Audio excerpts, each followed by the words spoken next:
ஜெய் ஸ்ரீ மாத்ரே நமக. ஜெய் குருதத், ஜெய் குரு பரசுராம். நமஸ்காரம். நான் கரூர்லேருந்து வல்சலா பண்ணிக்கிற பிரசன்ன ஜோதிடர். இன்றைக்கி நம்ம குரு வக்ர பெயர்ச்சி விருச்சக ராசிக்கு எப்படி இருக்குன்னு பார்க்க போகிறோங்க. பொதுவாகவே குரு எப்போ வக்ரம் ஆகிறாரு அப்படின்னா 2024 அக்டோபர் மாதம் 9ஆம் தேதி குரு வக்ரம் ஆகிறாரு. அதே மாதிரி எப்போ குரு வக்ர நிவர்த்தி ஆகிறாரு அப்படின்னா 2025 பிப்ரவரி மாதம் 4ஆம் தேதி குரு வக்ர நிவர்த்தி ஆகிறாரு. இந்த வக்ரம் பார்த்திங்கன்னா 4 மாதம், அதாவது குரு வக்ரம்ங்கிறது கிட்டத்தட்ட 4 மாதம் இருக்குது. இந்த 4 மாதத்தில் உங்களுக்கு நிறைய நன்மைகள், அதாவது பொருளாதார ரீதியாக நிறைய நன்மைகள் தான் நடக்க போகுது. உங்களுடைய ஜனனகால ஜாதகம் இருக்கு இல்லையா, பர்த் ஹாரோஸ்கோப் இருக்கு இல்லையா, அதில் ஏதாவது கிரகங்கள் வக்ரமாக இருக்கான்னு பாருங்கள். அப்படி இருந்துச்சு அப்படின்னா அதாவது 100க்கு 200% உங்களுக்கு பலன் கிடைக்குங்க. விருச்சக ராசியை பொறுத்த வரைக்கும், விருச்சக ராசி விருச்சக லக்னத்தை பொறுத்த வரைக்கும் குரு 2, 5 கூடையவர் 7ல் இருக்கார். ஆல்ரெடி உங்களுக்கு அதிர்ஷ்டம் தான். இப்போ இதில் இன்னொரு ப்ளஸ் பாயிண்ட் என்ன அப்படின்னா, உங்களுக்கு சனியோடைய பார்வை இருக்குது. 4ஆம் இடத்துல சனி இருக்கார். அர்த்தாஷ்டமத்து சனின்னு சொல்லுவோம் இல்லையா, அந்த சனியோடைய பார்வை இருக்குது. அவரும் வக்ரமாக இருக்கார். இப்போ குருவும் வக்ரமாக இருக்கார்.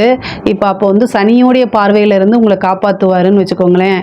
சனியோடைய பார்வையிலேருந்து குரு காப்பாற்றுறதுக்கு தான் வக்ரமாக இருக்காருன்னு நீங்கள் நினச்சிக்கோங்க. அதுதான் ரொம்ப ரொம்ப நல்லது. இந்த 4 மாத காலகட்டங்கள் உங்களுக்கு ரொம்ப அற்புதமாக இருக்குது. அதாவது நடக்கக்கூடியதெல்லாம் திடீர்னு உங்களுக்கு அதிர்ஷ்டத்தை கொடுக்கும். உங்களாலேயே நம்ப முடியாது அந்தளவுக்கு. மெயினாக என்ன அப்படின்னா, உங்களுக்கு பிஸ்னஸ் ரீதியாக நல்ல, அதாவது ஒரு பெரிய லெவலில் பார்ட்னர் கிடைக்கிறதுக்கு வாய்ப்பு இருக்குது. பொதுவாக அதாவது விருச்சக ராசி மாதிரி ஒரு சுறுசுறுப்பான ஆளை பார்க்க முடியாதுன்னு வச்சுக்கோங்களேன். நல்ல டக்குன்னு வேலை பார்த்துருவாங்க. அதாவது ஒருத்தர் சாதாரணமாக ஒருத்தர் 1 மணி நேரம் பார்க்கக்கூடிய வேலையை நீங்கள் கரெக்டாக ½ அன் ஹவரில், அதில் பாதி டைம்லேயே நீங்கள் முடிச்சிடக்கூடிய அமைப்புகள் தான். இதனாலேயே இயற்கையாக உங்களுக்கு திருஷ்டி தோஷம் அதிகமாக இருக்குது. பொதுவாகவே விருச்சக ராசிக்கு எப்போவுமே திருஷ்டி தோஷம் அதிகமாக இருக்குது. இப்போ கூடுதலாக இருக்கிறதுக்கு காரணம் சனியோடைய பார்வையும் இருக்குது. ஏன் திருஷ்டி தோஷம் அதிகமாக இருக்குது அப்படின்னா, ஒரு விஷயத்தை ஈஸியாக ஃபாஸ்ட்டாக செய்வீங்க. மற்றவங்களை காட்டிலும் ஒரு இது என்னென்னா, இந்த அனுஷம் கேட்டை நட்சத்திரம்லாம் இருக்கு இல்லையா, அவங்களாம் ரொம்ப புத்திசாலியாக இருப்பாங்க, இன்டெலிஜென்ட்டாக இருப்பாங்க. பேசி ஜெயிக்கவே முடியாது. யார் என்ன பேசலாம் அதை லாக் பண்ணக்கூடிய அமைப்பு. இப்போ வேலையில் ஒரு நிறுவனத்தில் இருக்கீங்க, தொழிலில் இருக்கீங்க அப்படின்னா அதை திறம்பட செயல்படக்கூடியது, நிர்வாக திறமை, கரெக்டாக மற்றவங்களை வழிநடத்தி செல்லக்கூடிய அமைப்புகள் எல்லாமே உங்களுக்கு இருக்கும். அப்புறம் ஒரு வேலையை தான் ஃபாஸ்ட்டாக முடிப்பீங்கன்னு நான் சொன்னேன் இல்லையா. இதனாலேயே உங்கள் கூட வேலை பார்க்குறவங்க தொழில் ரீதியாக நிறைய போட்டி பொறாமைகள் அதிகமாக இருக்கும். விருச்சக ராசிக்காரங்க மேலே எல்லாருமே பொறாமப்படக்கூடிய அளவுக்கு இருப்பாங்க. அதனாலேயே அவங்களுக்கு திருஷ்டி தோஷம் இருக்குது அப்படிங்கிறத புரிஞ்சுக்கோங்க. அதே மாதிரி உங்களுக்கு இந்த குரு வக்ர பார்வையில் அந்த திருஷ்டி தோஷமெல்லாம் விலகிரும். நிறைய நன்மைகள் தான் நடக்கும். புதிய பார்ட்னர்ஸ் கிடைக்கிறதுக்கு உண்டான அமைப்புகள் இருக்குது. இந்த குரு வக்ரமாகும் போது உங்களுடைய ஜாதகத்திலே வக்ரகிரகம் இருந்துச்சுன்னா குரு 7ல் இருந்து உங்களுக்கு 11ஆம் இடத்தை பார்க்குறாருன்னு சொன்னேன் இல்லையா. அப்போ அந்த 11ஆம் இடம் லாபஸ்தானம். திடீர்னு ஒரு பெரிய அமௌண்ட் கிடைக்கிறது, ஒரு பெரிய விஷயங்கள் உங்களுக்கு நடக்கிறது, உங்களுடைய ஆசை அபிலாசைகள் என்னெல்லாம் ஆசைப்பட்டீங்களோ அந்த விஷயங்கள்லாம் கிடைக்கிறதுக்கு உண்டான அமைப்பு இருக்குது. இந்த குரு உங்களுக்கு 3ஆம் இடத்தையும் பார்க்குறாரு. அப்போ நீங்கள் கூடுதலான பலன்கள் போடணும். எவ்வளோ கடன் இருந்தாலும் அந்த கடனெல்லாம் நிவர்த்தி பண்ண முடியும். இந்த வாழ்க்கை, அதாவது இந்த 4 மாதத்தில் உங்களுக்கு ஒரு கடன் இல்லாத வாழ்க்கை அமையணும்னா நீங்கள் என்ன முயற்சி எடுக்கிறீங்களோ அதுதான் உங்களுடைய வாழ்க்கையை தீர்மானிக்க போகுதுன்னு வச்சுக்கோங்களேன். பொதுவாகவே இந்த இது உங்களுக்கு குரு நல்ல பொசிஷனில் தான் இருக்கார். இப்போ வக்ரமாக இருக்கனால புது விஷயங்களாக உங்களுக்கு தோணும். அது எல்லாமே அந்த புது விஷயங்கள்லாம் செயல்படுத்துங்க. உங்களுக்கு என்னென்ன விஷயங்கள்லாம் தோணுதோ அதை அப்படியே நடைமுறைப்படுத்துங்க. அத்தனையுமே உங்களுக்கு சக்ஸஸாக முடியும். குரு உங்களுக்கு 5 கூடையவர் அப்படிங்கும்போது நல்ல அதிர்ஷ்டத்தை கொடுப்பாரு. தெய்வ அனுகூலத்தையும் அவர் கொடுப்பாருங்க. இந்த காலகட்டத்தில் உங்களோட குலதெய்வ வழிபாடு, இஷ்ட தெய்வ வழிபாடு பண்ணுங்க. அதாவது நல்ல பலன்கள் எல்லாம் பெறணும் அப்படின்னா உங்களுக்கு ஆசீர்வாதம் அப்படிங்கிறது முக்கியம். பொதுவாகவே விருச்சக ராசிக்காரங்க யதார்த்தமாக எல்லா விஷயங்களையும் யோசித்து செயல்படுத்தக்கூடியவங்க. ஆனால் அதுக்கு தடை பண்ணுறது உங்களுக்கு பார்த்திங்கன்னா எதிரிகள் அப்படிங்கிறது ரொம்ப அதிகமாக இருக்கும்னு வச்சுக்கோங்களேன். ஏன் அப்படின்னா, உங்களுடைய ராசிக்கு அதிபதி செவ்வாய், விருச்சக ராசிக்கு அதிபதி செவ்வாய். அவரே என்ன செய்கிறாரு அப்படின்னா 6ஆம் இடத்துக்கும் அதிபதியாக இருக்கிறாரு. அவரே 6ஆம் இடத்துக்கும் அதிபதியாக இருக்கனால இயற்கையாகவே வந்து விருச்சக ராசியை பொறுத்த வரைக்கும் எதிரிகள் தொந்தரவு அதிகமாக இருக்கும். அதில் என்ன பேட் அப்படின்னா, யார் எதிரின்னு உங்களுக்கே தெரியாது. உங்களுக்கு அகெயின்ஸ்டாக ஒருத்தவங்க செஞ்சிட்டு இருப்பாங்க, இவங்க தான் எதிரி அப்படின்னு உங்களால் ஐடென்டிஃபை பண்ண முடிஞ்சிச்சுன்னா அதை கரெக்டாக ஃபேஸ் டு ஃபேஸ் நீங்கள் ஃபேஸ் பண்ண முடியும். ஆனால் உங்களுக்கு எதிரி யாருன்னே தெரியலன்னா என்ன பண்ண முடியும்? உங்களுக்கு எதிரிகள் சூழ்ச்சிகள் பண்ணுறதெல்லாம் உங்களுக்கு பின்னாடி இருந்து பண்ணுவாங்க. அதனாலேயே உங்களுடைய நிறைய விஷயங்கள் வந்து ரொம்ப பேடாக சந்திப்பீங்க. அதே மாதிரி நிறைய நம்பிக்கை துரோகங்களுக்கும் உங்களுக்கு வந்து நிறையா நடக்கும். விருச்சக ராசிக்கு வந்து நிறைய நம்பிக்கை துரோகமும் நடக்கும். முக்கியமாக அனுச நட்சத்திரமும் கேட்டை நட்சத்திரத்துக்கும் நடக்கிறதுக்கு வாய்ப்புகள் அதிகமாக இருக்குது.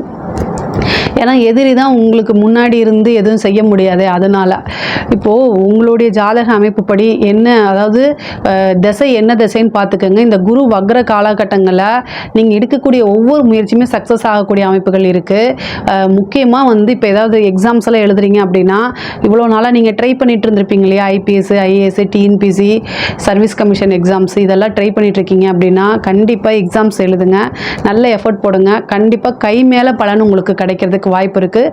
திருமணத்தில் வந்து இவ்வளோ நாளாக ஏதாவது ஒரு தடைகள் இருந்திருக்கும். அதாவது மாப்பிள்ளை வீடோ பார்த்துருப்பாங்க, பொண்ணு வீடு பார்த்துருப்பாங்க, ஆனால் எந்த தகவலுமே இன்ஃபர்மேஷனுமே சொல்லலை, அப்படியே போட்டு வச்ச கடப்பில் இருக்கும். ஆனால் இந்த 4 வக்ர காலத்தில் டக்குன்னு திருமணமே முடியும். இந்த 4 மாதத்துக்குள்ளே திடீர்னு ஒரு திருமண பிராப்தம் உங்களுக்கு வரும், திருமணமே முடிஞ்சிடும். அந்த மாதிரி அதே மாதிரி ரொம்ப நாளாக வந்து கல்யாணம் ஆகிருக்கும், உங்களுக்கு ரொம்ப நாளாக குழந்தைகள் எதிர்பார்த்துட்டு இருப்பீங்க, எந்த விஷயமே நடக்காமல் இருந்திருக்கும். அவங்களுக்குலாம் இது ஒரு சூப்பரான குரு வக்ர காலகட்டங்களில் ஒரு ட்ரீட்மெண்ட் எடுங்க, உடனே வந்து உங்களுக்கு ஒரு நல்ல பாசிட்டிவான ரிசல்ட் வரும். குலதெய்வ வழிபாடு பண்ணுங்கள். நீங்கள் போடக்கூடிய எஃபர்ட்டு ரொம்ப அடுத்தடுத்தது உங்களுக்கு சக்ஸஸை கொடுக்குன்னு வச்சுக்கோங்களேன். ஒரு ட்ரீட்மெண்ட்டுக்கு போகணும் பழிக்கணும் அப்படின்னா வக்ர காலங்களை செய்யும்போது அது அப்படியே சக்ஸஸ் ஆகும்னு வச்சுக்கோங்களேன். அதே மாதிரி உங்களுக்கு வந்து நீங்கள் இவ்வளோ நாள் எதிர்பார்த்துட்டு இருப்பீங்க, சொத்துலேருந்து நமக்கு உண்டான பாகம் வந்து வந்துடணும் அப்படின்னு நினச்சிட்டு இருந்திருப்பீங்க. அது எல்லாம் இந்த காலகட்டம் வக்ர காலகட்டங்களில் அதுக்கு உண்டான முயற்சிகள் பண்ணுங்கள். அதாவது சொத்தை பிரிச்சிருப்பாங்க, ஆனால் அதுக்குண்டான பணம் முழுசாக வந்து சேராமல் இருந்திருக்கும் இல்லையா, அதெல்லாம் வந்து இப்போ சேர்றதுக்கு உண்டான வாய்ப்பு இருக்குது.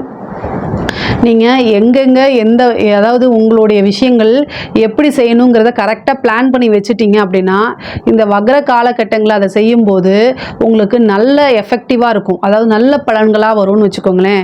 அதே மாதிரி வீட்டில் குடும்பத்தில் இருக்கக்கூடியவங்ககிட்ட அனுசரித்து செல்லணும். பொதுவாகவே விருச்சக ராசிக்காரங்க வந்து டக்கு டக்குன்னு பேசுவாங்க, அதாவது எது நியாயமோ அதை பேசுவீங்க. ஆனால் உங்களுக்கு குடும்பத்தில் நல்ல பேர் அப்படிங்கிறது கிடைக்காது. எப்போவுமே அதை எதிர்பார்க்காதீங்க. ஏன் அப்படின்னா குடும்ப நபர்களை பொறுத்த வரைக்கும் நியாயத்தை பேசக்கூடாது.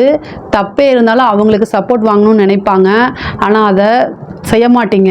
நான் குடும்பத்துக்காக தான் நீங்கள் அவ்வளோ தூரம் எஃபர்ட் போட்டு உழைச்சி கஷ்டப்படுவீங்க. பட் ஆனால் அது அவங்களுக்கு புரியாது. இது வந்து விருச்சக ராசியோடைய சாபம்னு வச்சுக்கோங்களேன். பட் ஆனால் வந்து இந்த காலகட்டங்களில் வக்ர காலகட்டங்களில் ஏதாவது ஒரு பிரச்சனை, ஏதாவது ஒரு தவறான விஷயங்கள் உங்கள் மேலே வைக்கிறாங்கன்னா அதை அமைதியாக கடந்து போகிறது உத்தமமான விஷயம். இந்த காலகட்டத்தில் அது ஒரு பெரிய பிரச்சனையாகி பிரியறதுக்கெலாம் வாய்ப்பு இருக்குது. கணவன் மனைவியிடையே பிரச்சனைகள் வரத்துக்கு உண்டான வாய்ப்பு இருக்குது. அதனால் அமைதியாக நீங்கள் கடந்து செல்லணும். அமைதியாக கடந்து செல்லுங்கன்னு சொல்கிறது, நான் சொல்கிறது ஈஸியாக இருக்கும், அது உங்களுக்கு கஷ்டமாக தான் இருக்கும். ஆனால் வேறு வழி கிடையாது. இந்த காலகட்டங்களில் நீங்கள் அமைதியாக போனால் மட்டும்தான் உறவுகள் அப்படிங்கிறது உங்களுக்கு நீடிக்கும். இல்லைன்னா பிரச்சனையாகி பிரியறதுக்கு உண்டான வாய்ப்புகள்லாம் இருக்குது. ஹெல்த் சம்மந்தப்பட்ட விஷயங்களில் ரொம்ப ரொம்ப கவனமாக இருக்கணும். படிக்கக்கூடிய குழந்தைகளை வந்து படிப்பில் வந்து கொஞ்சம் ஆர்வம் கம்மியாகும், ஞாபகத்திறன் இருக்காது. சனியோடைய பார்வை இருக்கனால படிக்கவே ஒரு சிலருக்குலாம் பிடிக்காது. பட் ஆனால் படித்தாதான் நல்ல வாழ்க்கை அப்படிங்கிறத முடிவோடு இருங்க. அப்போ தான் உங்களுக்கு நல்ல நல்ல ஒர்க்கெல்லாம் கிடைக்கும். வேலைக்கு ஏதாவது ட்ரை பண்ணிகிட்ருக்கீங்கன்னா அது கிடைக்கும். அரசியல் துறை சம்மந்தப்பட்டவங்க, அரசாங்கத்துறை சம்மந்தப்பட்டவங்களுக்கெல்லாம் இது ஒரு அதிர்ஷ்டமான காலகட்டம். திடீர்னு வளர்ச்சி அடையும். கலைத்துறை சம்மந்தப்பட்டவங்களுக்குலாம் நல்ல பாராட்டு, அங்கீகாரம், திடீர்னு ஒரு பெரிய வாய்ப்புகள்லாம் உங்களை தேடி வரும். கரெக்டாக யூட்டிலைஸ் பண்ணிக்கணும். பெண்களுக்கு வந்து முன்னேறதுக்கு உண்டான காலகட்டங்கள், ஆடை ஆபரண சேர்க்கையெல்லாம் உண்டு. பொதுவாகவே உங்களுக்கு பூர்வீக சொத்துக்களில் இருந்த பிரச்சனைகள்லாம் நீங்கி இப்போ வந்து உங்களுக்கு உண்டான அமைப்புகள்லாம் தானாக தேடி வரும். இதை கரெக்டாக எப்படி பண்ணணும், உங்களுக்கு ஒரு பெரிய அமௌண்ட் கிடைக்குது அப்படின்னா அதை எப்படி இன்வெஸ்ட் பண்ணணும், அதை எப்படி மேலும் மேலும் பெருக்கிறது அப்படிங்கிறத இந்த காலகட்டத்தில் யோசித்து செயல்பட்டீங்கனாலே உங்களுடைய உங்களுடைய வாழ்க்கையில் செட்டில் ஆகிற அளவுக்கு நீங்கள் வந்து கொண்டு வர முடியும். விருச்சக ராசியை பொறுத்த வரைக்கும் இந்த குரு பயிற்சி, குரு வக்ரம் அப்படிங்கிறது வந்து ரொம்ப ரொம்ப அருமையாக இருக்குது. இதில் ஏதாவது உங்களுக்கு சந்தேகங்கள் இருக்குது அப்படின்னா கமெண்ட்ஸில் கேளுங்க, கண்டிப்பாக நான் ஆன்சர் பண்ணுறேன். நம்மளுடைய சேனலை லைக் பண்ணுங்கள், ஷேர் பண்ணுங்கள், சப்ஸ்கிரைப் பண்ணுங்கள். நன்றி, வணக்கம்.